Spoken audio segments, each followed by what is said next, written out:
ऐसी मजेदार वीडियो देखने के लिए हमारे चैनल को सब्सक्राइब करें। 3 दामाद की सास पार्ट 2।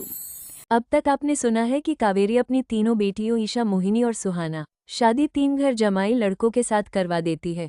उन्हें लगता है कि शायद ये लड़के घर का काम काज संभाल लेंगे, लेकिन उनके तीनों घर जवान बहुत आलसी थे। वो नौकरी भी नहीं करते थे और बाहर का काम भी नहीं करते। कावेरी ने अपनी बेटियों से कहा उन्हें प्रेगनेंसी का बहाना बनाकर अपने पतियों को सबक सिखाएं। अब सुनिए आगे। मम्मी, आपने जैसा कहा था हमने वैसा ही किया, लेकिन देखिए ना, विवेक का हाल तो वैसा का वैसा ही है। घर में ना सुबह का नाश्ता बनता है और ना खाना। नौकरी पर जाने की बात करूं तो खाने को दौड़ते हैं मुझे। हाँ मम्मी, मैंने भी सुमित को कितनी बार कहा कि अगर नौकरी नहीं करनी तो कोई छोटी सी दुकान ही खोल लो। घर का खर्चा कैसे चलेगा? देखो दोपहर के 12 बजने आए और जनाब अभी तक सो रहे हैं। हाँ मम्मी, ईशा और सुहाना ठीक कहती हैं। अविनाश का भी यही हाल है। जब मैंने अपनी प्रेगनेंसी के बारे में कहा तो मुझसे कहने लगा, अरे दूसरी लड़कियां तो 9-9 महीने तक नौकरी करती है, बस डिलीवरी के टाइम छुट्टी लेती है। मोहिनी, तुम भी नौकरी करो। अब मुझे कहाँ नौकरी मिलेगी? मम्मी बताओ, अब मैं क्या करूँ? हे भगवान, क्या सोचकर घर जमाई दामाद लाई थी मैं कि मेरी बेटियां मेरे पास रहेंगी और खुश रहेंगी, लेकिन इन आलसी दामादों ने तो हमारी जिंदगी को भी प्रॉब्लम में डाल दिया है। मैं तो कहती हूँ मम्मी, हम लोग वापस अपनी जॉब पर जाना शुरू कर देते हैं। बता देते हैं इन लोगों को कि हमने प्रेगनेंसी का बहाना किया है। नहीं नहीं बेटा, ऐसी गलती भी मत करना। अगर तुमने ऐसा किया तो इन तीनों की आदत और ख़राब हो जाएगी। अरे आज नहीं तो कल कभी तो तुम प्रेग्नेंट होगी, तब वापस यही प्रॉब्लम आएगी। तब क्या करोगी तुम तीनों? हाँ मम्मी, आपकी बात तो बिल्कुल सही है। इन लोगों को तो सुधारना ही पड़ेगा। लेकिन कैसे? अपने बच्चों के आने की खबर सुनकर भी इन लोगों पर कोई असर नहीं हो रहा। पैसे कमाने के लिए घर से बाहर निकलना ही नहीं चाहते ये तीनों। अब मेरे दिमाग में एक प्लान आया है। तुम तीनों चिंता मत करो, उन तीनों को बुलाओ, फिर मैं बात करती हूँ। थोड़ी देर बाद कावेरी अपने तीनों दामादों को सामने बुलाकर अपनी बात कहना शुरू कर देती है। अविनाश, सुमित और विवेक, देखो बेटा, मैं ना तुम तीनों से बड़ा प्यार करती हूँ, इसीलिए तो तुम्हें घर जमाई बना कर रखा है मैंने। अरे मम्मी जी, सीधे सीधे कहिए ना, क्या बात है? प्यार तो हम भी आपको बहुत करते हैं। अरे मम्मी जी, आपकी इज्जत भी बहुत करते हैं। अरे भाई, आपके जैसी सास और कमाने वाली बीवी सबको मिलती है क्या? हाँ मम्मी, विवेक और सुमित ठीक कह रहे हैं। आपकी बेटी से शादी करके मेरी तो ज़िंदगी ही अच्छी हो गई है। जानती हूँ मैं, और ये भी जानती हूँ कि तुम तीनों अपने अपनी बीवियों से बहुत प्यार करते हो। बेटा, बात ऐसी है कि हमारे कुल गुरु ने कहा है कि प्रेग्नेंट होने के बाद मेरी तीनों बेटियां शुरू के 4 महीने हमारे गांव में जाकर रहेगी, जहां मेरे चाचा जी रहते हैं। अरे लेकिन क्यों मम्मी, गांव में जाकर रहने की क्या ज़रूरत है इन तीनों को? वो क्या है ना बेटा, हमारे परिवार को एक श्राप है। अगर मेरी बेटियों ने यहाँ पर बच्चा पैदा करने की कोशिश की तो उनके बच्चों को कुछ भी हो सकता है। इसलिए अब से लेकर 4 महीने पूरे होने तक इन्हें गांव वाले घर में रहना पड़ेगा। हाँ, तो इसमें प्रॉब्लम क्या है मम्मी जी? हम भी वहाँ जाकर रहेंगे, पिकनिक मनाएंगे। अरे भाई, बीवी जहाँ हम भी वहाँ। हाँ यार, आइडिया तो बहुत अच्छा है।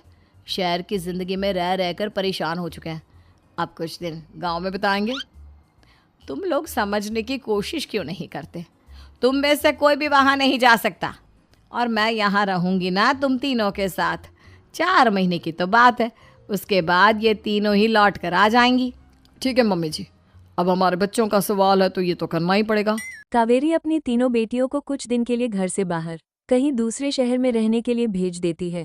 कुछ दिनों के बाद, अरे मम्मी जी, बहुत दिन से पिज्ज़ा नहीं खाया, मंगवाइए ना। क्या बताऊँ बेटा, पहले तो बेटियाँ खर्चा दे देती थी क्योंकि उनकी नौकरी थी, लेकिन अब तो मेरे पास पैसे ही नहीं बचे।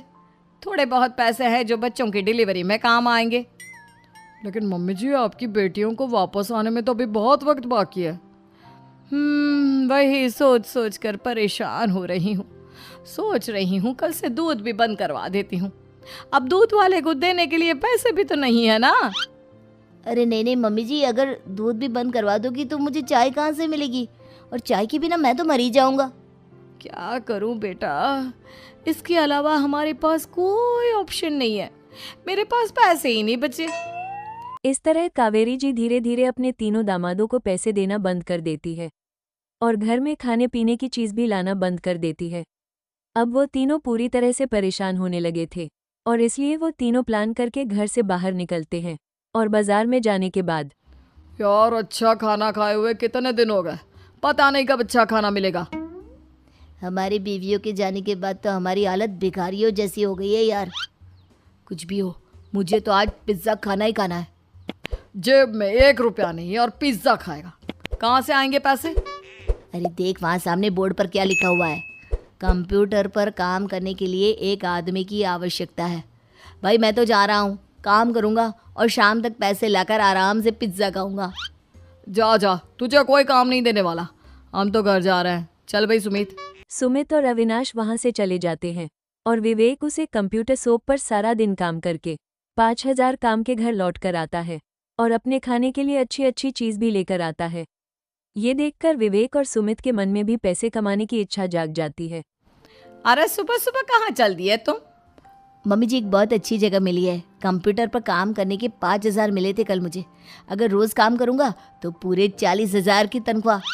अरे वाह, ये तो बहुत अच्छी बात है दामाद जी, आपको जाना ही चाहिए। सुमित और अविनाश विवेक को इस तरह तरक्की करते देख परेशान हो जाते हैं और वो दोनों भी काम की तलाश में निकल पड़ते हैं। धीरे धीरे उनको भी काम मिल जाता है। अब कावेरी के तीनों दामाद छोटी मोटी नौकरी करके अच्छा पैसा कमाने लगे थे। एक दिन कावेरी उन्हें अपने पास बुलाती है। अरे वाह, विवेक 40,000 कमा लेता है, अविनाश 60,000 और सुमित तुम भी 40,000 के आसपास कमा ही लेते हो। कुल मिलाकर तुम अच्छे खासे पैसे कमा रहे हो बेटा। हाँ मम्मी जी, बहुत मज़ा आता है जब महीने के एंड में मोटी रकम हाथ में आती है। पूछिए मत मम्मी जी, घर में रहकर रोटी बना बना कर और तो जैसा महसूस होने लगा था मुझे तो। हाँ बेटा, तुम तीनों की बात तो बिल्कुल ठीक है और जानते हो अब तुम तीनों की पत्नियां भी वापस लौट कर आने वाली है। लेकिन मम्मी जी अभी तो उन्हें गए सिर्फ 2 महीने हुए हैं, आपने तो कहा था वो 4 महीने के बाद लौट कर आएंगी। ऐसा कुछ नहीं है बेटा, मैं सिर्फ तुम तीनों को सबक सिखाना चाहती थी कि आदमी घर में बैठकर बीवी की कमाई खाता हुआ अच्छा नहीं लगता। इस दुनिया में हर इंसान को मेहनत करनी चाहिए, काम करना चाहिए, चाहे वो औरत हो या आदमी, ताकि अपने परिवार को संभाल सके। कावेरी की बात सुनकर उन तीनों को अपनी गलती का एहसास होता है और कावेरी वो सच बता देती है कि ईशा, सुहाना और मोहिनी शेर मेरी कहीं दूसरी जगह रह रहे थे। शाम के वक्त उन तीनों की पत्नियां लौट कर आ जाती है और कावेरी का परिवार एक कुशल परिवार की तरह रहने लगता है।